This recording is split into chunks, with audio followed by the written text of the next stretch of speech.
Boa noite, eu sou a Ariane, eu sou psicóloga, especialista em saúde da mulher pela UFRJ, pesquisadora do tema de violência, né? Hoje eu faço parte de uma equipe NASF, numa unidade básica de saúde, né? No território do Caju, aqui no município do Rio de Janeiro. E aí hoje eu preparei, como eu falei, uma apresentação muito rapidinha para a gente poder, para só poder contextualizar e a gente conseguir trocar sobre os atravessamentos, né, do fenômeno da violência doméstica na saúde da população, na saúde das mulheres e familiares. Bom, primeiro contextualizando, né, eu acho que por que vai ser também rápido? Eu acho que já está bastante contextualizado, né? O curso não está começando hoje, então isso ajuda já a começar a pensar sobre isso, mas sob a ótica da saúde, é importante pensar que a violência é um determinante de saúde, né? Então, no geral, em alguns espaços, a gente sempre ainda encontra profissionais e estudantes com um olhar para a saúde muito mais corpóreo, né? Muito mais orgânico. E aí, para a gente conseguir compreender a violência doméstica como um determinante de saúde, é importante que a gente possa pensar na saúde biopsicossocial, né? Então, tudo é saúde. Tá?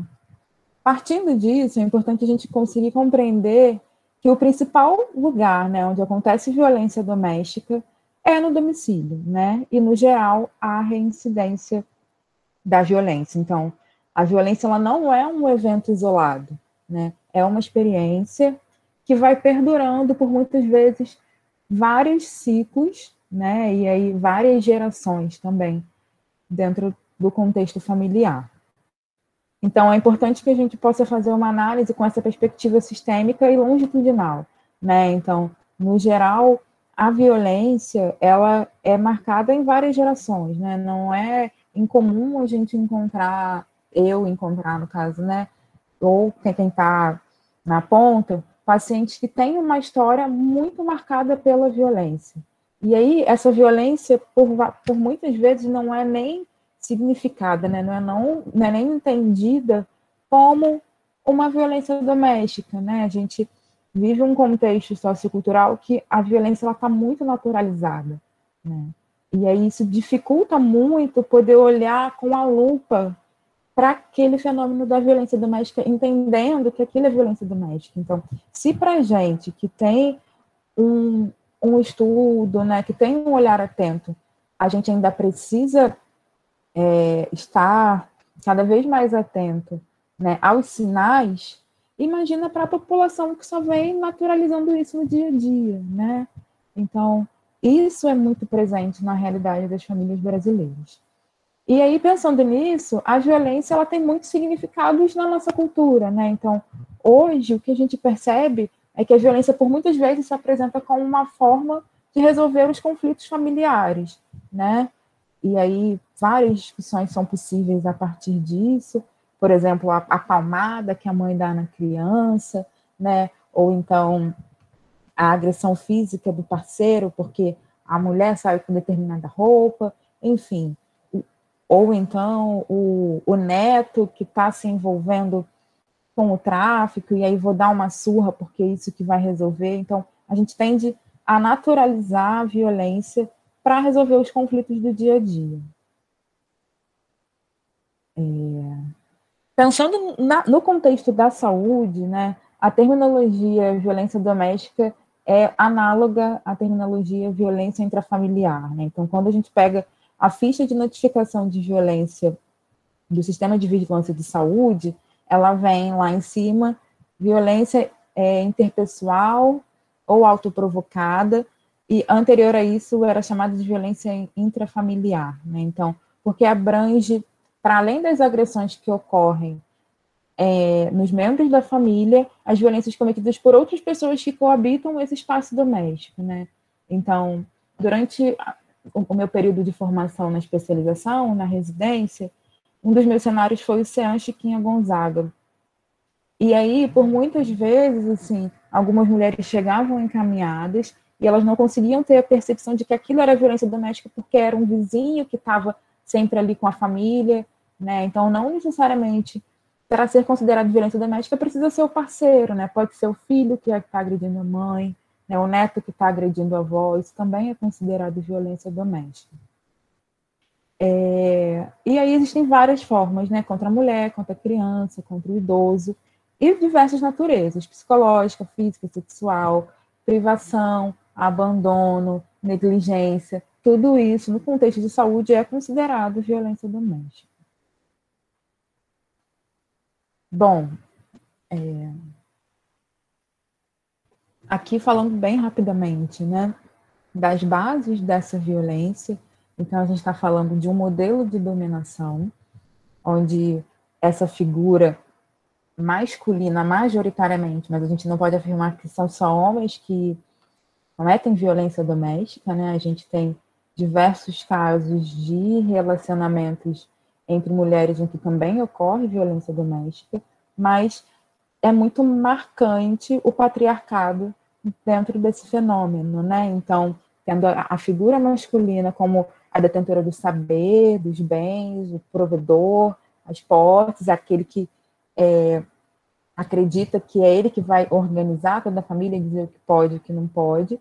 E dentro desse contexto, o ideal feminino dentro da caixinha da dominação, né? Aquela que está ali para servir, aquela que está ali para cuidar. E aí, pensando nisso, a gente precisa pensar nos marcadores, né? Porque a violência doméstica não está isolada. A gente tem marcadores que vão potencializar esse fenômeno.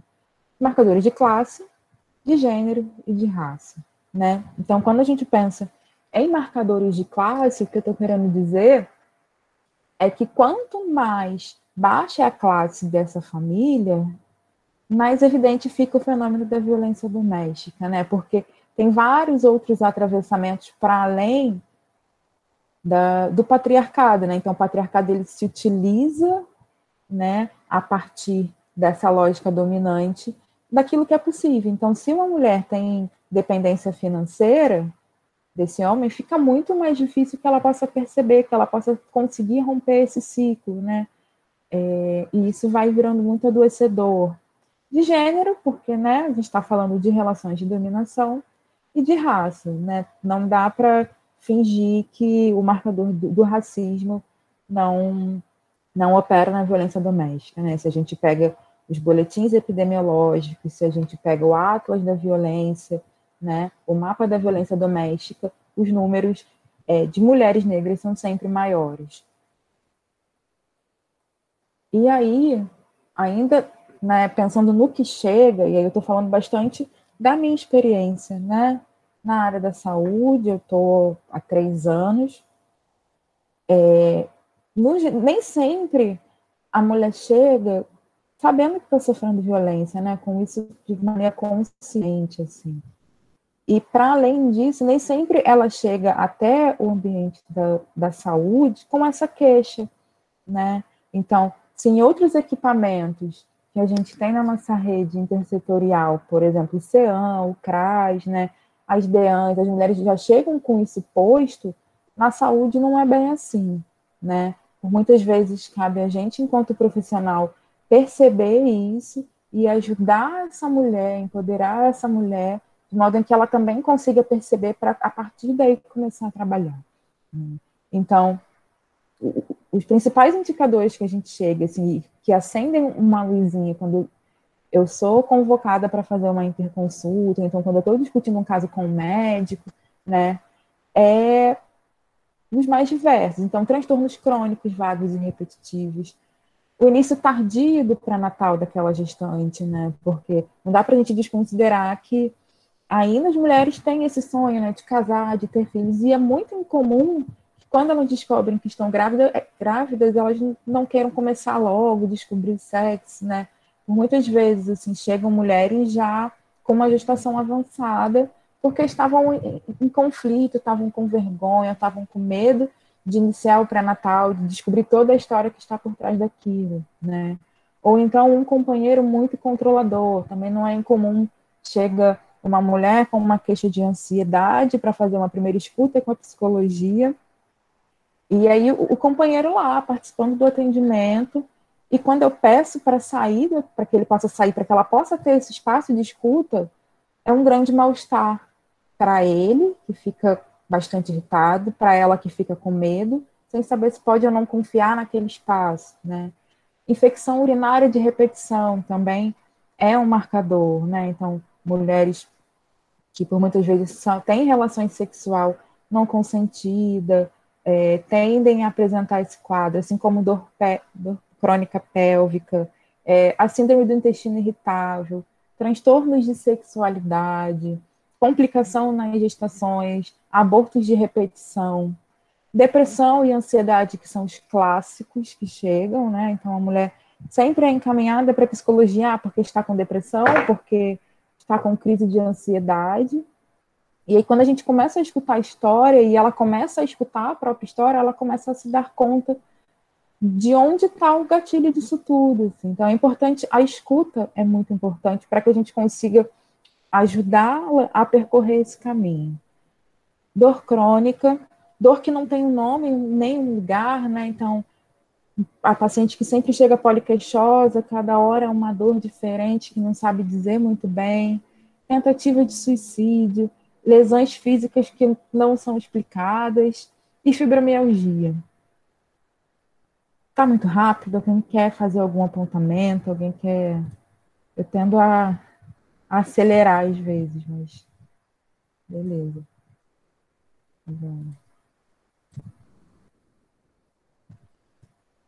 E aí, assim, né, para além das queixas clínicas que chegam, assim, cabe a gente estar com um olhar atento para o que está por trás disso, porque do que pode estar por trás disso, né? Então, eu trouxe essa imagem do Felizes para Sempre, porque nós mulheres somos criadas para buscar o nosso príncipe encantado, né? Acreditando que que a gente nasceu, que a gente precisa casar e ter filho, que a gente precisa formar uma família, dar uma família para os nossos filhos, por muitas vezes coisas que nós também não tivemos dentro de um contexto familiar violento, né? E esse arquétipo que foi criado, ele precisa ser desconstruído, né? Porque isso leva a uma dependência emocional muito grande, e aí não é incomum ouvir nos discursos, assim, mulheres que não sabem como é a vida fora de uma relação, né? Que não sabem como é levar uma vida para além de uma relação afetiva, né? A baixa da autoestima, a idealização do outro, isso precisa ser trabalhado num contexto de saúde também, né? E aí, para além dos atendimentos individuais, quando a gente pensa em ações de saúde, em educação de saúde, é sobre isso que a gente está falando também, para além do que não é visto, assim, né? E os efeitos que isso gera, né? Então, isso gera efeitos no próprio corpo, porque o nosso corpo fala, mas a gente tem efeitos invisíveis, né? Eu fiz uma pesquisa sobre o impacto da violência doméstica na autoimagem e autoestima de mulheres negras, assim. E foi uma pesquisa muito dura, porque é isso, assim. No fim das contas, eu entrevistei 10 mulheres e todas elas saíram dessas relações, ou ainda estavam nessas relações, totalmente destruídas, sem autoestima, com a autoimagem extremamente distorcida, né, com muito medo, com uma tendência a se manter isoladas, né? E aí, como é que a gente trabalha isso, né? A partir de qual referência a gente vai trabalhar isso, vai dizer muito também do serviço de saúde que a gente está oferecendo, do olhar de saúde que a gente está tendo, né? Porque se a gente corrobora que, de fato, uma relação pode ser boa, você vai encontrar uma outra relação, é para além disso, né? Se vai encontrar uma nova relação ou não, não é sobre isso, né? É sobre restabelecer essa mulher para que ela possa levar uma vida saudável, né? Porque não adianta também romper uma relação e entrar numa outra em busca desses felizes para sempre, que talvez nunca vai existir, né? E isso vai desenvolvendo frustrações na mulher, isso vai desenvolvendo depressão, e ela tende cada vez mais a trazer essas queixas, essas dores para o corpo, né? Então, diabetes, hipertensão, isso tudo também tem manifestações psicológicas que precisam ser consideradas. Bom, e aí, assim, por fim, né, os estudos, eles falam muito dessas fragilidades nossas enquanto profissionais também, né, porque o nosso entendimento, as nossas crenças sobre as situações de violência, né, sobre essa concepção, sobre as causas disso, vão interferir plenamente na saúde dessa mulher, né? Porque se chega uma mulher e que eu não consigo acolher, que eu não consigo escutar a dor dela, né, e compreender tudo que está por trás disso, de toda a história, por que ela fez essa escolha objetal, que a gente chama na psicologia, né? Por que ela tem escolhas afetivas que sempre levam para o caminho da violência? Não é do nada, né? Não é porque ela quer, não, assim, tem uma história anterior que precisa ser escutada e que precisa ser trabalhada para que isso possa ajudá-la a romper esse ciclo também, né? E o último apontamento que eu entendo que é muito importante é que a violência é frequentemente associada à pobreza e à desestruturação familiar, né? É claro que sim, esse é um marcador muito importante, como eu falei no início, mas isso não significa que não é só no espaço de pobreza, não é só no espaço de desestruturação familiar que a violência acontece, né? E que a violência também diz muito sobre esse parceiro, né? O que não significa colocá-lo nessa posição de coitado, mas que também não adianta a gente só oferecer uma escuta para essa mulher, mas não oferecer uma escuta para esse homem, assim, né? Para trabalhar essa masculinidade dele. Porque é isso, assim, novos homens estão surgindo, né? Os meninos estão aí que precisam ser criados com uma nova lógica. Então a gente precisa dessa compreensão sociocultural para que a gente consiga formar novos homens. Então, o combate à violência doméstica, ele não vai acontecer só com a gente empoderando as mulheres. Essa é a parte mais importante, mas que também a gente precisa trabalhar as masculinidades, assim, como a gente está formando nossos filhos.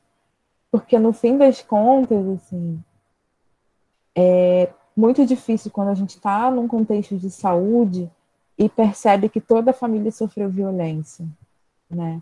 E que acaba que os mais jovens estão repetindo isso, assim. Se a gente não faz uma intervenção muito sutil no início, né, alguns apontamentos, isso vai passando. E os ciclos de adoecimento também vão reverberando. Bom, é isso. Como eu falei, a apresentação era bem rapidinha, era muito mais para a gente poder startar a nossa conversa, né? Queria poder agora ouvir de vocês, né? Eu compartilhei um texto da Minayo que falou sobre várias formas de violência para além da violência doméstica, né? E a saúde. É um texto que eu gosto muito de compartilhar e de poder discutir com meus pares no meu ambiente de trabalho para a gente começar a pensar como é que a gente está olhando para as nossas mulheres. Assim. Bom, alguém tem alguma dúvida? Não, não, tudo claro. Eu queria que a gente pudesse, então, pensar, né, sobre isso, assim, sobre esse entendimento de saúde que a gente tem, porque eu acho que parte muito daí, né, quando a gente pensa em uma unidade de saúde, em quem procura a unidade de saúde, né, quem acessa ao SUS hoje, né, eu acho que essa é uma importante provocação para a gente começar a pensar, assim, né, e quando se procura o SUS, assim, como é que já chega no SUS, né? Acho que alguém fez uma pergunta aqui. Vamos lá. Sim. Quanto às estratégias de educação, pensando a questão da violência, se são passíveis de serem realizadas nos dispositivos de saúde. Muito, né? Eu acho que o SUS, ele é muito potente, né? Apesar de estar num momento muito sucateado, de estar sendo muito difícil. Mas é isso, assim, a gente precisa romper com essa ideia de que é só o atendimento ambulatorial, Não, assim, né? A gente está ali também para ir para as escolas, para fazer PSE, para poder discutir isso com a galera jovem, a gente está ali para poder fazer rodas de conversa, né? Hoje, nesse contexto pandêmico, né, os grupos não são mais possíveis, mas uma das estratégias que é muito importante dentro do contexto de saúde são os grupos, né? Os grupos de apoio, grupos educativos, grupo de saúde mental. Eu estava desenvolvendo um grupo de mulheres, a proposta do grupo era um grupo de mulheres, um grupo de ansiedade, assim, né? A gente adotou a estratégia de não nomear como sendo um grupo de violência doméstica no território, por vários outros atravessamentos, que eu também acho que é importante citar daqui a pouco. E aí, no início, a adesão era muito baixa, porque as mulheres tinham muita vergonha, né, de como é falar em grupo, o trabalho em grupo é um processo de formiguinha para começar a ser construído, né, mas o espaço do grupo é muito potente para que isso chegue, para que isso possa ser trabalhado, porque sempre tem alguém que, eu tenho uma amiga que está passando por isso, eu tenho uma outra amiga que está fazendo dessa forma, que o marido fez aquilo, ou que o filho está batendo, o que, que a gente faz, né, para a gente poder pensar sobre isso. Então, o espaço da saúde é um espaço para isso também. Isso também é produzir saúde, é promover saúde. Né? Algum trabalho que tem sido feito durante a pandemia. Gente, a pandemia está acabando com a nossa vida, né? Assim, está sendo muito difícil trabalhar isso na pandemia. Sobretudo, né, porque a gente não pode fazer grupos, porque os atendimentos estão restritos, porque nem todo mundo tem acesso à internet para fazer um atendimento online, né? Então, são muitos desafios, assim. As estratégias que eu tenho adotado no território são atendimentos por telefone, né? Então, quando chegam as mulheres com uma queixa que a gente já entende, né? Eu tenho tentado manter contato com elas por telefone, o que também não é o melhor dos mundos, porque o agressor também está dentro de casa, né? Então há de se ter muito cuidado sobre isso. Mas eu tenho tentado adotar essa estratégia e atender na unidade de saúde, assim, um ambiente aberto, né? Tem uma pracinha lá, então é lá que eu estou atendendo agora. Mas eu tenho combinado com elas alguns encontros quinzenais ou mensais para a gente poder ir tentando acompanhar mesmo que distante, né? E claro, casos em que estão muito agudos, né, ou que a mulher já está naquele passo de sair dessa relação ou que está correndo risco, aí é acionar a rede, né? Uma outra estratégia que eu tenho feito muito é o encaminhamento para o CEANCH aqui em Gonzaga, assim. Né? Então, os grupos continuam acontecendo, os grupos do CEA continuam acontecendo de maneira online, né? Então, que eu entendo que é um espaço de muito fortalecimento, muito potente lá. Então, essas são as estratégias. Mas eu queria poder falar sobre o desafio do território, né? O Rio de Janeiro é um município muito complexo, né? A gente tem muitos territórios de conflito armado e que nem sempre o combate à violência doméstica nesse território vai ser como se dá no combate da violência doméstica quando a gente pensa em uma mulher que mora no asfalto, né? A gente está falando de uma lei paralela. Então, assim, se chega uma mulher que foi agredida pelo companheiro, meu primeiro direcionamento não pode ser encaminhá-la para uma DEAN. Eu preciso entender desse contexto, né? Por exemplo, eu hoje trabalho no Caju, onde eu tenho 7 comunidades diferentes no mesmo território. E em cada território é uma coisa, né? Tem uma parte que é milícia e tem uma outra parte que é um outro comando, né? E aí, essa mulher ela não pode ser colocada nesse território como aquela que trouxe a polícia para dentro da favela, né? Tem uma parte do território, o tráfico vai agenciando isso também, né? Então, se a mulher vai lá, fala com os meninos, e os meninos resolvem do jeito deles, né? Ou o cara é expulso da comunidade, ou então o próprio tráfico faz essa mediação de conflito, mas também, assim, se essa mulher decidir voltar com esse companheiro, que a gente sabe que não é incomum, né, e que não cabe a gente julgá-la por isso, mas o tráfico vai julgá-la. Né? Então, uma vez que ela decide acionar os meninos do tráfico, ela não pode voltar atrás e retomar essa relação com esse cara, porque senão o problema vai para cima dela. Então, assim, tem várias tramas que vão perpassando esse cuidado, né? E por muitas vezes, assim, eu tenho paciente que é a esposa do dono da favela, né? E ela sabe que ela não vai conseguir sair disso tão simples assim, né? Ou então tem uma outra que o esposo dela é o segurança do dono, né? E aí ela chega com uma queixa de ansiedade, só que as crises são ou quando ele agride ou quando tem um conflito armado, uma incursão policial e que aí ele fica em risco. Como é que a gente vai trabalhando isso, né? Porque isso chega para ela de outras formas, né? Então, não adianta só a gente fazer uma consulta conjunta com o médico e ele tacar um clonazepam para ela poder ficar calma, né?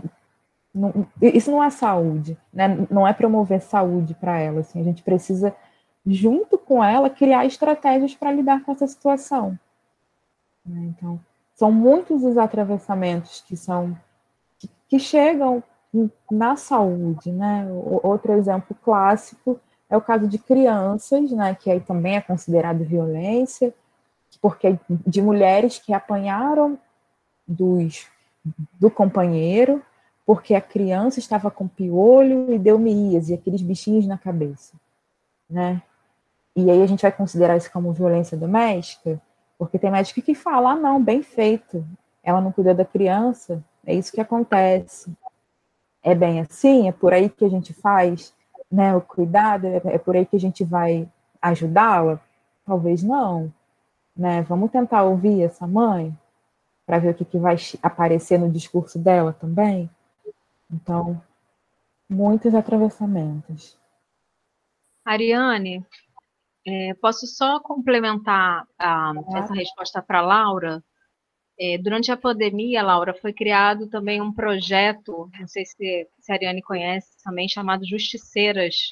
É um projeto que eu faço parte como voluntária, eu sou voluntária da rede de apoio, e ele é essa escuta toda por WhatsApp. A gente tem uma rede multidisciplinar de psicólogas, assistente social, advogadas, enfim, que fazem um primeiro atendimento desse caso, entendem esse caso, para fazer os encaminhamentos para a saúde pública. E aí é isso, a gente vai atrás dos CREAs e dos CIANs e CIANs, dependendo de cada cidade o que atende, né, para encaminhar essa mulher para o serviço de atendimento. Mas é sempre, o final é sempre a saúde pública, né? Pois é, e um grande incômodo meu é porque isso chega na saúde pública, né? Mas não são todos os profissionais que têm esse olhar, né? Então, hoje, por exemplo, na unidade em que eu trabalho, se chegam casos de violência, chama a psicóloga e resolver o problema, a psicóloga vai resolver, como se fosse uma questão só da psicóloga para poder lidar com isso, né? Então, muitos médicos chegam lá, toma aqui remédio tal, você vai cuidar disso, faz o teste rápido, pronto, próximo, né? Então, assim, se a gente não consegue romper com esse modelo de saúde, que a gente ainda tem muitos profissionais pautados nesse modelo biomédico, talvez a saúde não vai dar conta de acolher e de cuidar desses casos que chegam, né? E como eu, sozinha, numa unidade que atende 35 mil pessoas, vai dar conta de todos os casos de violência doméstica sozinha, né? Então, assim, quem são os profissionais também? Assim, quantos profissionais estão preocupados com essa demanda?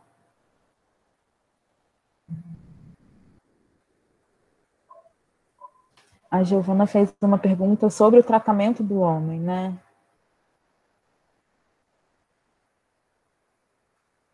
Sim, vamos lá. Não sei se eu chamaria de um tratamento, né?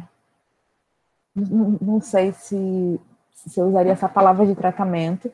E na maioria das vezes não, na maioria das vezes eles não estão abertos, né? Me veio um caso em específico agora que eu tenho acompanhado de uma mulher que hoje está com 56 anos, casada há 32, e os 32 anos foram de violência doméstica com esse companheiro que é alcoólatra.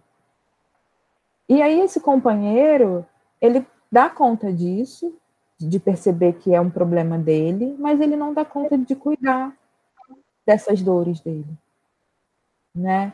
Ele não dá conta de olhar para si, de olhar para sua história, assim. E aí fica muito difícil, né? Então, esse é um caso, dentre outros tantos, nesse mesmo formato, assim. E aí vira um ciclo de que a mulher que está sendo violentada quer se colocar nesse lugar de cuidadora desse homem, né? Então, assim, porque eu tenho pena dele, porque a história dele também foi muito difícil, né? E aí eu sempre devolvo, mas será que cabe a você cuidar? Porque eu tô aqui também para cuidá-lo, né? Então, assim, se ele não quer ajuda, será que cabe a você permanecer nisso por pena, né? Como é que é sustentar uma relação por pena, assim, e continuar se submetendo a todas essas situações, né? Então, dificilmente eles aceitam chegar numa unidade de saúde, né? Eu sei que tem outros espaços, a gente tem aparecido alguns grupos de masculinidades, de estudos que é muito bacana, né? Eu já tomei conhecimento de alguns, mas ainda é muito incipiente, né? Então, assim, enquanto a gente vê a sociedade e a mídia reproduzindo esse ideal machista, não sei se a gente vai conseguir dar conta da complexidade que é falar sobre masculinidade, né? Porque a gente está falando de uma estrutura de uma dominação de uma sociedade inteira, né? Então, eu não sei se eu chamaria de tratamento, porque, no meu entendimento, é muito mais um processo de desconstrução, né? Que é dia a dia e que é muito cansativo para a gente, que é mulher e que está o tempo todo sendo submetida a microviolências no nosso cotidiano.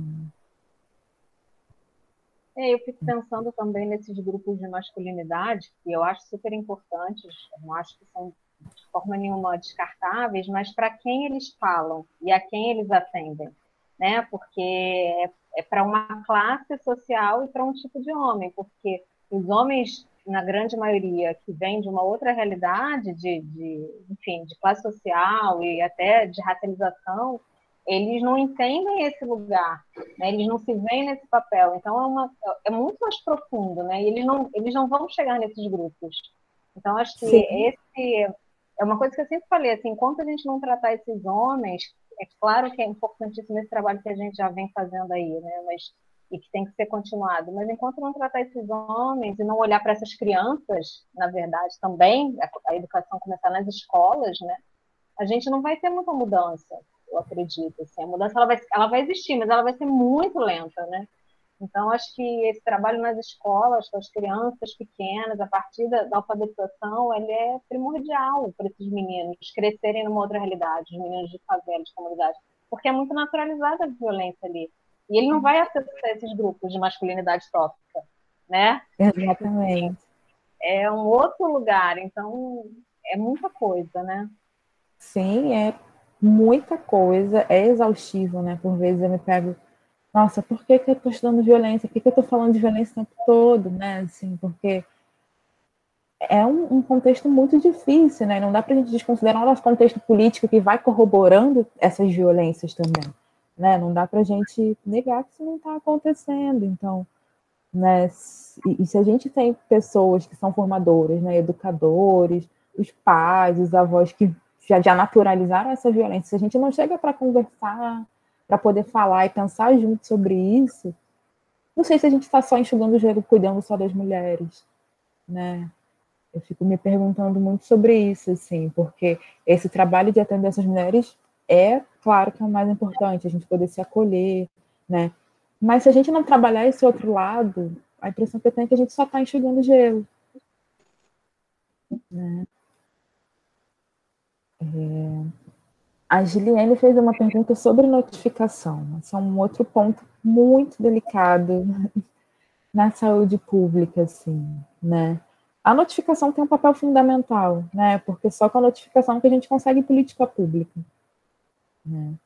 Em regra, em legislação, enfim, norma técnica, a gente, profissional de saúde, é obrigado a realizar notificação de violência, né? Então, quando chega um caso, a gente precisa notificar, essas fichas vão para o serviço de vigilância e vão subindo os níveis, né? Mas na prática, o que a gente percebe é uma não notificação, né? E aí por N motivos. Então, ou o profissional não sabe que é obrigatório e que é objeto de notificação, né? ou o profissional não sabe notificar, porque é uma ficha, não é uma ficha difícil de preencher, mas é extensa, né? Ou o profissional tem medo de notificar, porque eu ouço muito isso, assim, mas vão saber que fui eu que denunciei, e se vierem em cima de mim, né?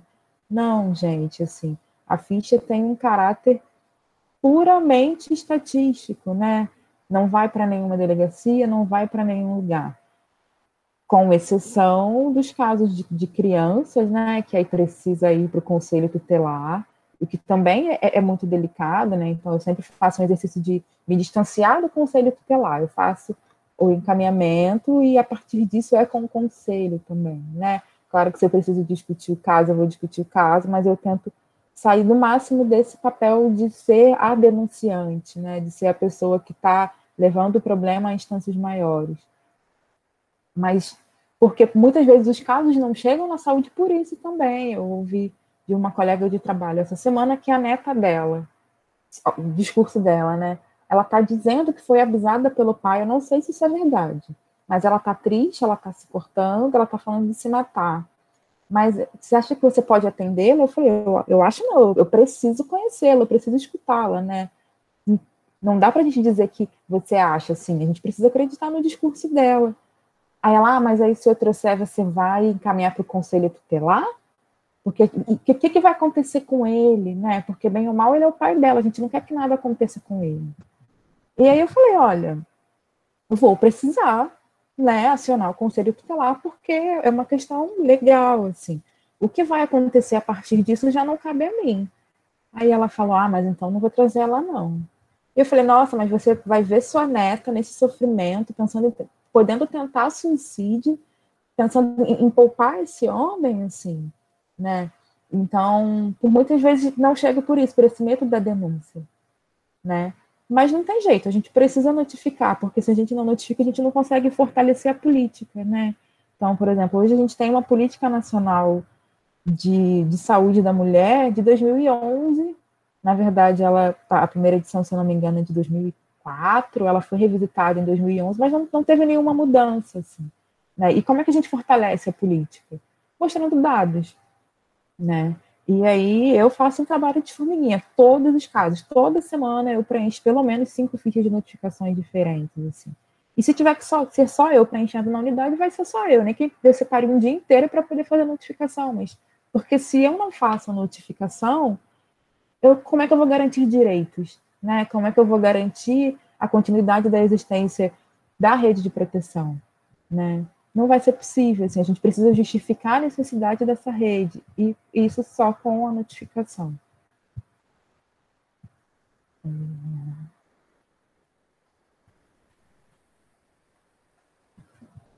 A Ingrid perguntou, né, se cabe ao profissional de saúde acionar da polícia para a realização de queixa-crime? Não, assim, a mulher não é obrigada a fazer queixa, né? A gente está ali para acolher essa mulher, né? A gente vai fortalecê-la, a gente vai falar para ela sobre essa possibilidade, mas essa é uma decisão dela, né? Exatamente porque tem muitos atravessamentos a partir de uma denúncia, né? Não é incomum quando chega a notificação para o cara dele tentar matar essa mulher, né? Então, assim, eu gostaria muito que todas realizassem a queixa, mas a gente sabe também, né, que nem sempre chegar numa delegacia a mulher é bem acolhida, muitos são os relatos horrorosos do que é escutado quando se chega nessa DEAN. Por muitas vezes ela vai lá, faz a denúncia, mas não dá continuidade nesse processo, né? Porque não é só ir na polícia e fazer o registro, tem um processo posterior para conseguir medida protetiva e os efeitos dessa medida também. E um território de favela isso precisa ser considerado, como eu falei, né? Porque a gente tem uma outra lei regendo aquele território, então não é tão simples assim ir lá na polícia e aí de repente chega isso, ou a polícia vem, enfim, né? Isso precisa ser pensado. Mas cabe a gente, profissional de saúde, acolher essa mulher, né? Em casos de estupro, no geral, né? Eu chamo um médico para poder me ajudar a avaliar clinicamente, encaminha, né?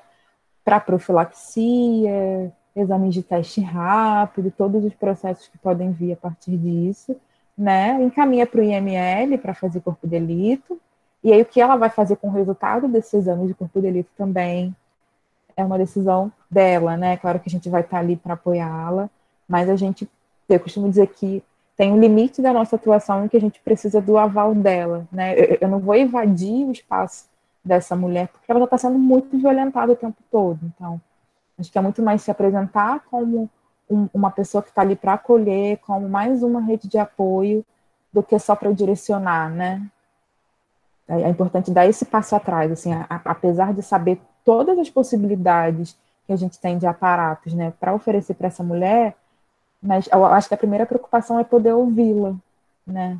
E a partir disso a gente pensar junto com ela qual é o planejamento terapêutico singular, né, o PTS, que a gente chama na saúde do cuidado dessa mulher. Estou falando muito, gente, mas se quiserem fazer apontamentos, eu acho que fiquem muito à vontade. Percepção das mulheres, a percepção dos profissionais de atenção primária na saúde da mulher. Uhum.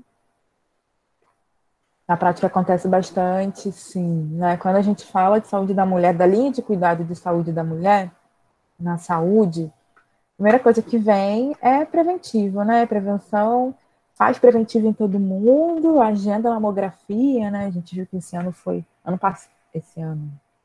passado, foi um show de horror, né? Que aí ficou aquela fila interminável lá no INSS, todo mundo fazia mamografia, como se só isso fosse saúde da mulher, né? Então, assim, os principais desafios, ela pergunta, que eu reconheço nessa prática, é abrir esse olhar, né, dos meus pares, né, sobretudo médicos e enfermeiros.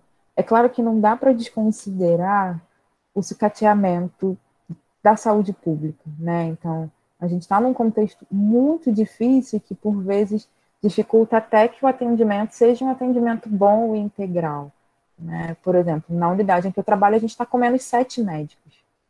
E aí, como é que atende uma população, né? Como é que faz um atendimento completo com essa defasagem, né?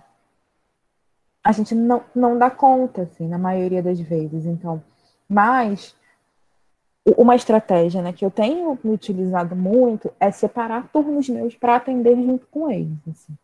Então, eu estou cada vez mais saindo desse lugar de ambulatório, até porque o meu lugar lá não deveria ser um atendimento ambulatorial, né? Eu nasce um núcleo de apoio, mas para estar junto ali nos atendimentos, assim, vou atender com você hoje e ver o que chega, né? E reunião de equipe, assim, poder discutir os casos, né? Então, eu sempre tento participar das reuniões de equipe e trazer casos para a gente poder pensar juntos. Por exemplo, você me encaminhou essa paciente assim com crise de ansiedade, dá para a gente poder pedir uns exames de sangue, porque eu estou achando que pode ser também tireoide, e a partir disso a gente vai discutindo juntos e eu vou trazendo do contexto de vida dessa mulher, da situação de vulnerabilidade, do quanto isso pode influenciar, do quanto a gente precisa cuidar do filho dela, né? Porque, e aí eu trago mesmo, olha, eu acho que ela não vai conseguir compensar a diabetes enquanto a gente não conseguir ajudar o filho autista dela, porque ele está sem rede de cuidado. E aí é claro que ela não vai conseguir dar conta, é claro que essa mulher vai estar totalmente estressada, ela é mãe de 4 filhos, tem uma criança autista para cuidar, precisa trabalhar, como é que ela vai estar bem de saúde? Né? Então, eu tento sempre, na discussão de casos, trazer esses outros atravessamentos, assim, que chegam, que reverberam na saúde do corpo dessa mulher.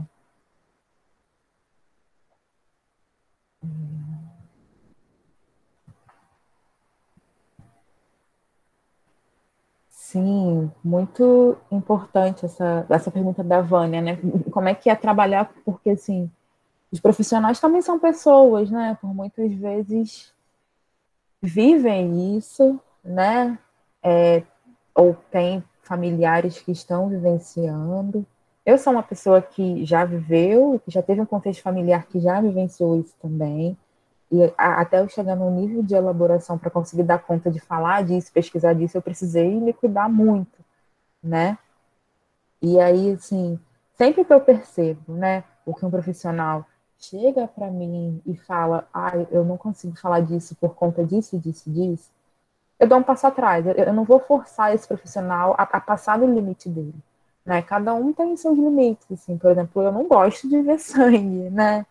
Eu não gosto de ver várias coisas, mas e eu preciso respeitar, assim, né? E aí, a partir disso, assim, de dar esse passo atrás para poder tentar respeitar o limite dele, é entender o quanto isso está elaborado para ele e o quanto para ele também está posto que ele vai lidar com isso diariamente. Como é lidar com isso diariamente na sua prática, né? Como é que está sendo para esse profissional poder acolher ele também? Não no lugar de psicóloga, de fazer psicoterapia com ele, assim, mas vamos falar disso, né? Gente, falar é tão terapêutico, assim, para a gente poder pensar em formatos possíveis, né? Poxa, já que para você é tão difícil, eu estou entendendo, o que a gente pode fazer com isso, assim, né? A gente vai compartilhar esse caso com mais uma outra pessoa e você fica na retaguarda. O diálogo, assim, né? Então, e aí, é claro, se tem um profissional que está vivendo violência doméstica, eu estou entendendo que eu preciso atuar ali também de alguma forma, né? Não com esse lugar de, somos aqui profissional e eu vou te atender, mas num lugar de conseguir fortalecer e de me apresentar como uma rede de apoio para aquela pessoa também, né? Porque eu sei que para ela vai chegar mais forte. E é isso, né, gente? A gente não está eximido dessa possibilidade, né? Acho que a gente está no mundo, isso pode acontecer com qualquer uma de nós também, infelizmente. Assim.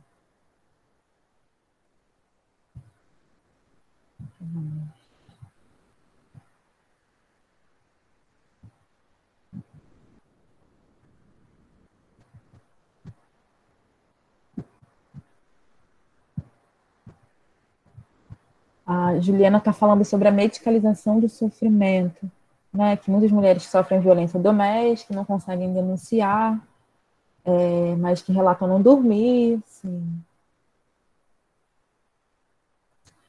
Acreditam na inversão da possibilidade que seus companheiros são agressivos por alguma razão que realizem. Poderíamos investir, né? Sim, eu acho que a medicalização precisa ser pensada, né, gente? A gente vive numa era muito. Tá todo mundo ferrado psicologicamente, isso tá posto, né? Ninguém tá bem de saúde mental. Quem tá, me diz como, porque eu tô querendo também saber como ficar nesse momento. Mas é isso, assim. Eu tenho observado muito a medicalização. Então é crise de ansiedade, é violência doméstica, não tenho o que fazer, toma aqui seu antidepressivo e lide com isso, né? E aí, sempre que chega uma paciente, né, que eu entendo que talvez vale investir em uma intervenção medicamentosa, e claro que não sei eu que vou decretar isso ou não, né, mas vou compartilhar isso com o médico, eu sempre tento conversar muito com essa mulher sobre isso, assim, né, sobre localizar que não é o medicamento que vai ser o responsável pela cura, né, o medicamento vai ajudar ela a passar por esse momento, vai ajudar a lidar com o que está aparecendo, né? Mas que não é isso que vai dar conta, assim. E que o objetivo não é que ela fique dependente de um remédio para a vida toda, né? Então, tem os dois extremos. Tem a mulher que quer a medicação para lidar com aquilo porque não está dando conta de falar sobre a sua realidade, então só quer abafar esse sintoma. E tem a mulher que não gostaria de jeito nenhum de precisar começar a medicação. Estou trazendo vários casos que eu acho que é importante para ilustrar, de uma mulher que chega com uma crise de ansiedade e aí ela começa a achar várias razões para essa crise, né? Aí ela começa a falar que é porque a família dela era envolvida com tal religião e estavam fazendo uma macumba para ela. Depois ela acha que é por conta da pandemia. Depois ela acha que é porque ela ficou desempregada e porque ela tem um filho. Por fim, depois de meses de atendimento, ela conseguiu ela deu conta de entender que o problema era a violência doméstica, né? E aí ela começa a falar, mas ela fica o tempo todo, você acha que eu sou doida? Você acha que eu preciso mesmo de remédio? E crises e mais crises de ansiedade, assim, diárias, dificultando muito a vida dela, até que chega um ponto que ela fala assim, eu acho que eu preciso de um remédio. Aí eu falei, bom, então tá, então vamos conversar sobre isso. Mas aí o remédio para ela significava assumir esse papel de doida que o marido sempre colocou nela. Né? Então, como é que eu vou tomar remédio? Eu vou estar aceitando que eu tô doida. E é preciso um trabalho, né? Porque é isso, não é só o remédio que vai dar conta. Ela começou a medicação, a gente seguiu os atendimentos, e por fim ela conseguiu romper essa relação, ela conseguiu retomar a rede de apoio, mas só foi possível por conta da medicação. Então, eu não estou aqui para poder dizer, né, não à medicação, mas é preciso ter cuidado, né, sobre como a gente apresenta essa possibilidade da intervenção medicamentosa, porque senão, porque a gente está medicalizando tudo, né, eu tenho discutido muito com os meus parceiros, né, sobre miséria, a gente está medicalizando os sintomas de uma situação miserável que as famílias estão vivendo, né, e aí não tem como a gente resolver, o que faz? Toma um remédio, pelo menos vai te deixar mais tranquilo. Então a gente precisa muito pensar que, para além da medicação, não é um remédio que vai salvar essa mulher, né? Que vai tirar essa mulher dessa situação.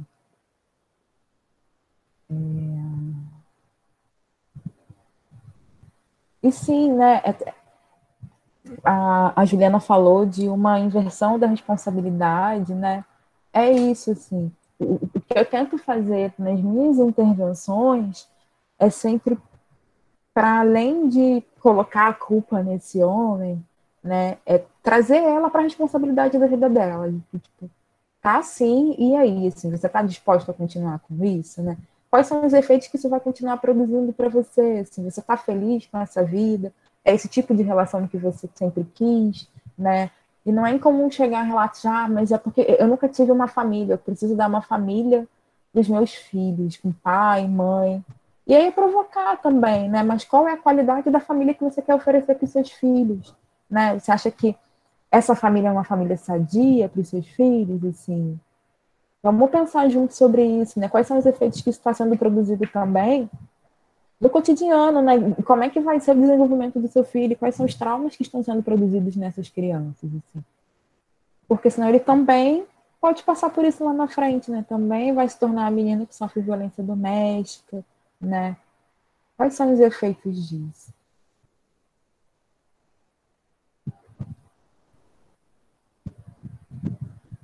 Sim, a Arlete falou da lei, né, polêmica, que foi sancionada, que obrigatoriamente os profissionais de saúde que identifiquem a situação de violência durante o atendimento médico deverão registrar em prontuário médico e encaminhar às autoridades policiais em até 24 horas. Gente, isso é um grande absurdo, assim, na minha visão, né, isso é um grande absurdo, assim. Primeiro, que fere o sigilo, né, o comprometimento ético, né, o sigilo que é garantido aos nossos pacientes sobre aquela informação, né, e os efeitos que, como eu falei, essa denúncia pode produzir, assim, não cabe ao profissional de saúde denunciar ninguém, né, eu não estou ali para poder fazer julgamento, né, eu estou ali para acolher essa mulher, para poder pensar junto com ela, para poder oferecer saúde, né, porque vai que para ela não faz sentido denunciar, como é que isso vai se dar no contexto familiar, qual é a experiência que ela tem com a polícia, né? Quando a gente pensa nos dados, né? Quando a gente pensa em marcador de raça, qual a experiência que essa mulher tem, né? Com a polícia do Rio de Janeiro, assim.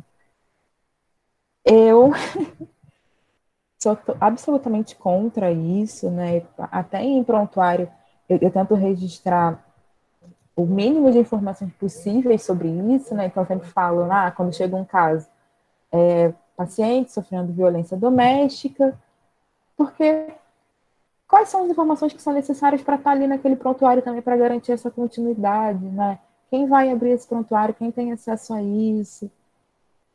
Não dá para a gente levar dessa forma, né?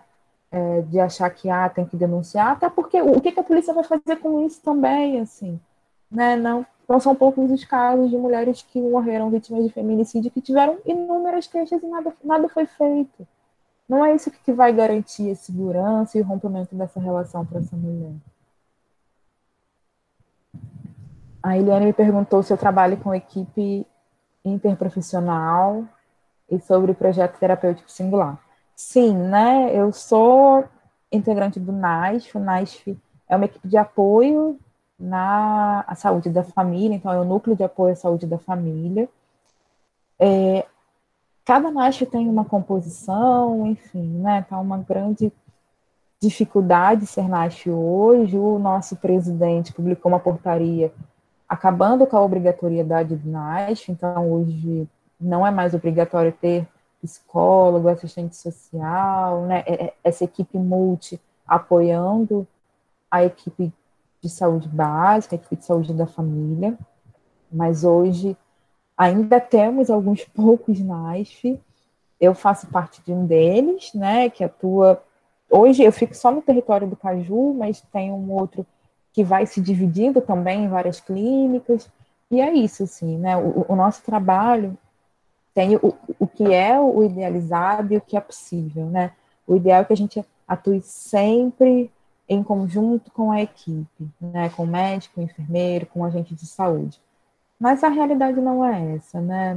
Não dá para dizer que o NASF funciona assim na prática, porque não, assim, porque o serviço está inflado, porque a gente tem muitas demandas para pouco profissional, né? Então, quando o ex-prefeito acaba com várias clínicas, né? Outras clínicas são super sobrecarregadas, né? Então, o trabalho em uma unidade básica de saúde é muito na resistência para não virar um ambulatório de psicologia, né? Então, eu estou sempre indo lá e cá, assim, eu não sou um ambulatório, mas se tem um paciente grave, e, por exemplo, a área programática em que eu trabalho, eu não tenho uma rede de saúde mental, eu não tenho um CAPS no meu território. Então, não tem para onde encaminhar aquele paciente que tentou suicídio 3 vezes. E a equipe também não vai dar conta de atender. Então, esse paciente eu vou atender no formato de ambulatório, né? O paciente que chega com caso leve de crise de ansiedade, eu vou atender junto com a equipe, eu vou fazer matriciamento. Então, e aí é isso, né? Entendendo todas as fragilidades, né? E todo esse cateamento, a partir desse contexto também a gente vai construindo o projeto terapêutico singular, né? Que é como é que a gente vai cuidar de cada paciente, o que a gente vai pensar, também muito entendendo o nosso contexto de trabalho. Acho que das perguntas que apareceram aqui, acho que eu respondi todas. Não sei, faltou alguma, gente? Não sei se mais alguém tem alguma pergunta ou algum apontamento, né, para a gente poder pensar juntos. Enfim, acho que para mim também é muito bom poder trocar do que vocês estão vivendo para eu poder também nutrir minhas experiências e a minha prática, né? Porque acaba sendo um trabalho muito isolado também, assim. Ariane, oi. Obrigada aí pela sua fala, muito legal. E eu queria te perguntar uma coisa, assim, o que você acha, se é possível, se é uma ideia romântica da minha cabeça, nessa parte da saúde, que tenha também uma equipe multidisciplinar, assim, de repente terapias, sabe, alternativas, tipo uma meditação, sei lá, uma yoga do riso, por exemplo, sabe, ou uma yoga, enfim, também que poderia ajudar, né, uma aula de palhaçaria, enfim, né, falando que eu sou palhaço e faço esse trabalho, assim, né, então, sabe, uma equipe multidisciplinar que ajudasse também. Claro, não, acho que tem casos realmente que tem que ser remédio, que não tem jeito mesmo. Até o remédio vai tirar a pessoa um pouco do fundo do poço ali, né? Mas que depois dê uma, sabe, ensinar às vezes uma técnica de meditação, porque às vezes você não está dormindo, de repente, sei lá, entendeu? Respirar, entendeu? Acalmar essa pessoa de uma outra maneira, né? Dar possibilidades, né? Oferecer um curso, sei lá, que ela possa, de repente, que essa mulher pode se transformar, ela pode ser uma curadora de reiki, por exemplo, potencial, né? Enfim, cursos que essa mulher possa também se empoderar nesse sentido, porque às vezes tem ali um talento, tem um dom dentro dela, que ela não tem ideia. Às vezes ela tem um trabalho com a mão maravilhoso, ela pode fazer um bordado incrível, né? Pode descobrir uma técnica nova. Então, assim, a gente sabe que quando ela está muito machucada, né, muito magoada, é difícil, né, realmente dela ver qualquer coisa que ela tenha de positivo. Mas com o passar do tempo, né, pode ser que ela consiga enxergar ela mesma, né? E eu fico perguntando se existe isso, se é uma enfim, se pensam nisso, não, enfim. Nossa, seria maravilhoso, assim, Né? né? Eu tento sempre, né, nesse processo dos atendimentos, exatamente sobre isso, assim, indicar vídeos no YouTube, né, de meditação, exercício de respiração, né? Tenho falado muito de chá fitoterápico, né, para poder ajudar a lidar com isso. Algumas delas aceitam mais esse processo de terapias alternativas, e aí eu coloco no CISREG para homeopatia, né, para poder lidar com isso de outras formas. E aí, lá no Caju, a gente tem uma rede intersetorial, então, assim, que é um território muito isolado, mas que a gente tem uma rede muito fortalecida. E aí, então, a gente tem uma Vila Olímpica, a gente tem algumas ONGs, e a gente vai trabalhando em parceria, né? Então, a gente tem o CRAS, 15 de maio, que aí dá a oficina de artesanato, né? Então, a gente vai fortalecendo essa mulher para estar nesses lugares, né? Uma aula de zumba, né? Que é oferecida no território. Então, a gente vai tentando acionar nossas redes para conseguir também que ela possa ver outras possibilidades, né? E é primordial, assim. Legal. Porque sem isso, sem essa rede, mas assim, a oficina de palhaçaria seria ótima, eu ia amar muito. A gente pode conversar, sei lá, depois lá na frente, né? Assim, o projeto que a gente está fazendo, de repente estender para outros lugares, né? Pode ser interessante, pode ser bacana. Seria maravilhoso. Complementando o que a Carla disse, né? Existe até uma política nacional para práticas integrativas complementares em saúde. Existe um incentivo para que se traga yoga e outros, tudo que a gente pode entender como complementar à saúde, inclusive o riso, né, que a gente estava até conversando no início, porque tem seus efeitos super, super potentes no cuidado em saúde de uma forma geral. Mas, assim, infelizmente, isso não prospera por uma série de questões, né? Falta recurso, não vou dizer que falta boa vontade dos profissionais de saúde, mas eles estão envolvidos com tantos problemas de gestão de infraestrutura, que acaba isso ficando ali em último lugar, né? É mais uma coisa para fazer. Existem algumas instituições que trabalham, inclusive tem hortinha de plantas medicinais, traz yoga e outros trabalhos corporais para dentro da instituição, oficinas, né, de música, enfim. Mas essas coisas acabam ficando sempre em segundo plano por conta desse peso, né, do sucateamento, desse peso da falta de investimento, enfim. Mas é uma ideia que devia ganhar mais força, né? E que dá resultado, né? Sim. Eu percebo que parte muito de fora para dentro, às vezes, também, né? Como o trabalho que a gente desenvolve, né? Partiu primeiro da gente propor, depois que a gente começou a fazer, sim, aí foram surgindo outras pessoas solicitando, né? Outros espaços solicitando, né? Mas eu entendo que tem toda uma questão burocrática, tem toda uma questão educativa, tem milhares de questões envolvidas, né? Mas eu entendo que tem sempre isso, né? Assim, a gente vira oferecer, porque não vão buscar essas outras, né? Essas outras formas de trabalhar, né? Com essas pessoas, assim. Não sei, é uma sensação, posso estar falando, mas pela nossa experiência eu percebo muito isso. E às vezes, quando a gente busca, muitas vezes a gente bateu nas burocracias, e aí a gente não consegue avançar no trabalho. Às vezes a gente até se propõe a trabalhar sem dinheiro, né? E bate na burocracia. E aí a gente tem que paralisar, a gente não consegue andar, né? Porque, enfim, a gente não é absorvido, né? Enfim, mas é primordial, né? É isso, é integrar, né? Porque é tudo trabalhando em conjunto. Acho que só assim a coisa vai realmente funcionar.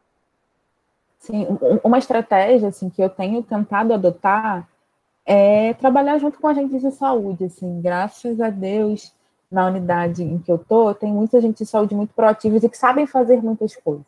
Né? Então, é claro que nesse momento de pandemia não está dando para acontecer praticamente nada, né? Mas então, assim, a gente tem uma agente que sabe fazer artesanato, então a gente faz um grupo com ela de artesanato, né? E aí ela fica como protagonista, né? E aí eu, assistente social, a gente fica ali junto com ela, ajudando a trazer as reflexões enquanto o grupo está acontecendo, né? Então, ou então a gente tem um educador físico também, né?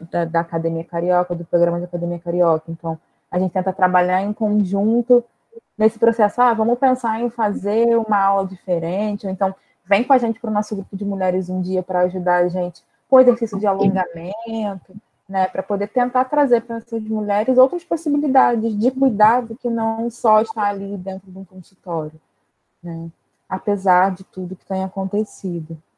Então, uma das coisas que a gente fez, junto com o educador físico, é que ele produz vídeos de aula, né, então, toda semana ele manda um vídeo novo de exercícios via WhatsApp, assim.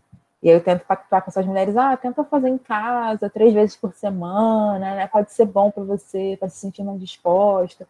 E tem funcionado, assim, para aquelas que têm acesso, né? Então a gente vai tentando fazer o que dá, o que cada um sabe fazer, o que já fez, né, em outros lugares que dá para poder trazer. A gente vai contando com a expertise de cada um também. Sim.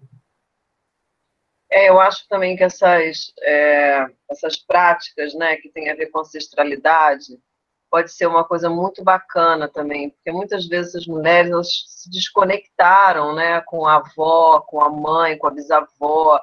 Foram mulheres que estão desconectadas com essa ancestralidade. E às vezes a gente conectar isso de novo, né, pode ser muito potente, né? Ela pode aí ter virar uma chave, né? Então essa coisa da horta, por exemplo, tem a coisa de mexer na terra, né? Muitas vezes plantar, né? O plantar é muito ancestral, né? A coisa do bordar, a coisa da ciranda, né? De botar uma saia, às vezes botar uma saia e rodar em casa, só isso aí já conecta com uma ancestralidade que já virou uma chave, né?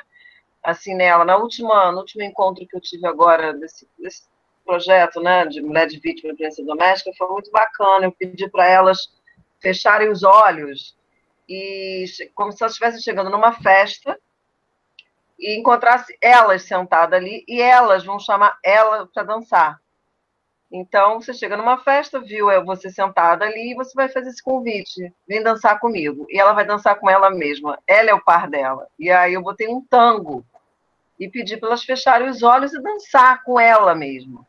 Foi incrível, assim, sabe? Foi incrível. Eu até fiz os primeiros minutos, eu falei, Carla, você não pode fazer, se a professora tem que ficar olhando, porque eu me empolguei tanto que eu falei, tão bom, né? Eu fazer comigo mesmo, eu fechei o olho, falei, não, Carla, abre o olho e observa, a professora não pode. E aí eu fiquei observando, que coisa linda, sabe? E depois os depoimentos, né? Delas falando, uma falando, eu não dancei comigo não, dancei com vários. Eu morri de rir, eu não dancei comigo não, dancei com vários. E, menina, toda hora eu tirava alguém para dançar e não queria mais dançar, escolhia outro. Sabe? Cada uma foi se conectando de alguma maneira, né? Com o passado, ou com uma coisa que gosta, ou com ela mesma. Então, às vezes, sabe, é uma música que você coloca, né? Uma coisa que pode puxar um fio ali, né? Esse fio que desconectou em algum momento em que ela caiu nesse agressor, né? Por algum momento ali de fragilidade ancestral, muitas vezes, né? Ou às vezes essa violência está na família ancestral dela, né? Enfim, e ela é uma repetição, uma crença, né? E que às vezes é botar essa mulher para esse lugar, né? Assim, cortar essa crença, né? Que ela não precisa repetir um padrão familiar energético de mãe, de avó, de bisavó, né? E às vezes isso, né, você dá uma virada de chave, assim, né? Mas é um processo mesmo, assim. Enfim.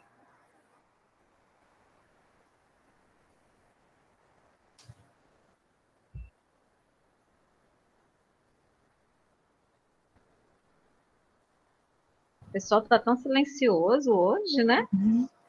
Gente, tudo no chat só. Eu vou perguntar, então. Então, Ariane, voltando para aquela questão do atendimento aos homens, existe hoje algum projeto dentro da saúde pública? Porque, assim, quando eu fui procurar para uma pessoa que precisou, sei lá, uns 3, 4 anos atrás, só existia em Caxias, no município de Caxias, e só a homens que já viessem indicados pelo sistema judiciário, ou seja, os de fato que foram, não me vem a palavra agora, Denunciados, né? denunciados e já julgados, enfim, para Isso. cumprir como aquele grupo reflexivo, né, das cinco encontros e tal. E eu não consegui achar mais em lugar nenhum. Eu fui em vários, procurei, pesquisei e não achei, assim, não sei se isso mudou, muito provavelmente mudou. Desconheço, não mudou, assim, exatamente, né? Até o momento eu desconheço no âmbito da saúde aqui no município algum lugar assim, né, para promover isso. E aí é muito interessante a gente poder falar desse que existe, né? Porque colocar o grupo nesse lugar, você está cumprindo uma pena, né? Então, assim, o que isso vai produzir também, né? Porque se o cara vai para ali só porque precisa para poder cumprir essa pena, quais são os efeitos que isso que vai se produzir a partir disso, né? Mas assim, e é muito difícil trazer o homem para a unidade de saúde, né? No geral, o homem só chega na unidade de saúde quando já está morrendo, ou quando está passando muito mal, né? Majoritariamente, o público que eu atendo hoje é feminino, assim. Chegam alguns poucos homens, mas depois de 3 encontros eles somem, né? Sempre que chega no momento em que a gente começa a trabalhar algumas outras questões, que a gente é mais incisivo, né? Ele não aparece mais. E aí, assim, por isso que a minha aposta sempre é trabalhar com esses jovens, né? Porque, por exemplo, teve uma ação que a gente fez em uma empresa, lá no Caju, é um território com muita empresa portuária, né? Fábrica de cimento, container, né? E aí, uma das empresas de logística de lá chamou a gente para poder fazer uma ação, e aí a ação envolvia fazer um exame de teste rápido. E nem era um teste rápido de ST, não, assim, eu não me lembro agora para que era. Eu acho que era um teste de glicemia, assim. E, nossa, esses homens, para furar um dedinho para ver como é que estava a glicemia, poucos quiseram participar, né? Assim, isso diz muita coisa, né? Esse medo de se descobrir doente, assim. E até os que já estão muito doentes também não vão, assim, né? A maioria dos homens que vão lá, ou é para aquela queixa pontual e aguda, ou são os suicidazinhos, né? Que a família está levando, porque, no geral, não há uma continuidade desse acompanhamento, né? Ou só vão lá para poder pegar a receita da hipertensão e vão embora, sempre nesse contexto, assim, e que isso diz muito dessa masculinidade que a gente está falando, né? Como é que a gente vai trabalhar essa masculinidade, assim?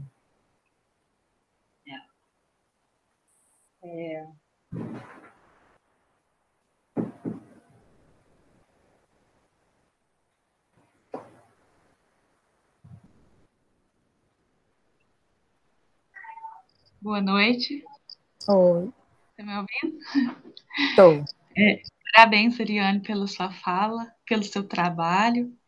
Eu sou Val Kess, eu sou sobrevivente da violência doméstica. Sou graduada em serviço social, mas eu não atuo profissionalmente, só como voluntária. Também participo dos Justiceiras e de outros coletivos aqui na minha cidade. E você falou que falar é terapêutico, né? E para mim, uma das alternativas que eu utilizei para poder ir me recuperando, né, florescendo de novo, foi a escrita. Então, eu comecei a escrever poesia sobre a situação, né? Entre tantas outras alternativas que eu busquei para poder superar todos os traumas que ficaram, né? E aí eu queria ler a poesia que eu fiz aqui, porque eu acho que todo dia eu estou fazendo uma poesia, gente, sobre o tema que você falou, né? Foi aos poucos, adoecendo e nem percebi. A doença atacou minha voz. Em cada xingamento, não percebi. A doença atacou meu corpo. Em cada empurro, não percebi. A doença atacou meu coração. Em cada puxão de cabelo, não percebi. A doença atacou meu ser. A doença me atacou. Mas que doença? As doenças. Sinais e sintomas. Dores de cabeça, dor no estômago, depressão. Crises de ansiedade e de pânico tomaram conta de mim. Choro já era rotina. Choro de tristeza, choro de culpa. E demorei a perceber que a pior doença é a violência. Essa foi a doença, a pior doença que me atacou. E que culpa tenho eu, as Anas, Marias e Ângelas? Não temos culpa nenhuma. E quando se quebra o ciclo da violência, é outra questão sensível e extrema. Lá vamos nós, sobreviventes da violência doméstica, buscar auxílio, terapias e terapêutico, profissionais. Mas o melhor auxílio será o do espelho, cuidar de nós com todo zelo. Até que um dia é colocado tudo no lugar. Demora, mas vale a pena tentar. Se esforçar, vale a pena mudar. Como é bom se transformar. Nossa, Segunda-feira eu vou fazer uma oficina de escrita, assim, pela primeira vez, com mulheres que sofreram violência doméstica. Porque eu acho que, assim, que me ajudou tanto, eu queria poder contribuir, sabe? E é uma forma, não é uma forma, assim, terapêutica de agir, de colocar para fora, para quem não consegue falar, né? E hoje, eu não conseguia falar, hoje eu consigo falar nas lives, por exemplo, como estou falando aqui, mas eu não conseguia no começo. Então, é um processo, eu não estou 100% curada, não estou. Já tem 5 anos que eu quebrei o ciclo da violência, mas eu não me sinto 100% curada, ainda tem crise de ansiedade, etc. Mas olhando eu para trás, e olhando para mim hoje, dá vontade de chorar, de tanto que, sabe, que foi difícil, mas eu consegui. E assim, é isso que eu quero passar com as minhas poesias, com a minha história, com a minha fala, onde que eu puder estar, que é possível, né, transformar, e que é possível também, se a pessoa quiser, existe relacionamentos saudáveis, né, que eu vivo hoje, um relacionamento saudável. E é isso, eu acho que tirei um aprendizado, eu tirei da dor um amor através da poesia. É isso que eu vejo hoje. Claro que eu não queria ter passado por nada daquilo, mas eu não vou deixar que aquilo faça com que eu seja aquilo que fizeram comigo, né? Eu tenho que ser diferente, eu tenho que doar outra coisa, porque eu não tenho essa violência dentro de mim, eu tenho que doar o que eu tenho, né? É o amor, a paz, carinho, sororidade, né? Porque nós não vamos sozinhos, a gente vai junto. É isso. Obrigada. obrigada a você, Valquécia, por compartilhar com a gente sua história, né, sua poesia. É isso, assim, quais são os recursos que a gente tem, né? A gente não vai inventar roda, a gente vai usar os nossos recursos próprios para lidar com isso, assim, e transformar isso, né, os nossos recursos na nossa força para sair dessas situações. É difícil, né?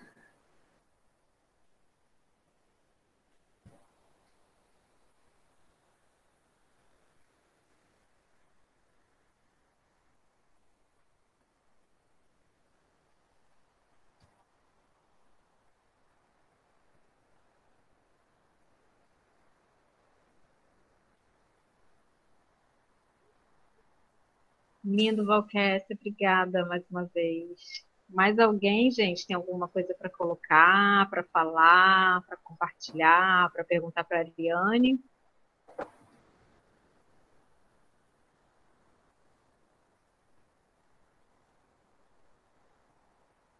Não? Quer colocar mais alguma coisa, Ariane? Para a gente finalizar, fazer umas palavras finais, para a gente encerrar o dia? Ah, queria agradecer, né, vocês. Acho que foi um prazer muito grande poder falar hoje. Agradecer a Ana pelo convite. É sempre um desafio para mim também falar, apesar de estar totalmente imersa, né? É sempre muito difícil poder sintetizar e apresentar, né, um pouco do que eu tenho pensado, do que eu tenho estudado, do que eu tenho visto, né? mas é sempre um espaço muito potente de pensar as minhas práticas também, né? De poder compartilhar isso, para mim é muito importante. Então, muito obrigada pelo tempo de vocês, obrigada, Ana, pelo convite, foi maravilhoso.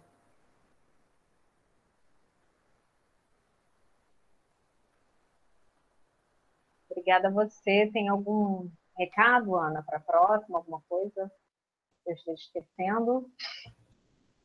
Nada, só agradecer mesmo mais uma vez a Ariane. Nossa, como foi potente, né? O diálogo, Sim. cada um no seu estilo, né? E a Ariane abriu esse espaço grande para a gente se colocar, para fazer as perguntas, o que leva o rumo do diálogo para outro caminho, um caminho bem interessante da prática, né? Das dúvidas de quem está aí na prática, enfim. Então, super contribuiu, muito obrigada, Ariana. Espero que a gente tenha outras oportunidades de ter você com a gente para conversar. Obrigada, Valquécia, mais uma vez, como sempre, emocionando a gente, né? Até difícil falar depois, né, das poesias dela, que são muito vivas, assim. E a gente tem que aproveitar isso, gente. Mas, enfim, é isso, gente. Depois eu envio para vocês alguma indicação extra que a Ariane, porventura, queira fazer, né? A gente sempre faz isso, Ariane. Depois, ao longo da semana, quem contribuiu com a gente com as oficinas indica mais alguma coisa a partir de dúvidas que surgiram, enfim. E aí a gente compartilha com vocês, tá bom? A gente vai se falando lá no grupo. Combinado. Obrigada, Ariane. Obrigada, Samanta. Gente. Obrigada a todo mundo. Obrigada pela Obrigada de vocês. Obrigada, Ariane. Obrigada, meninas todas. Obrigada, boa noite. Boa noite. Boa noite, gente. Tchau, tchau. Tchau, tchau. Beijo. Foi ótimo.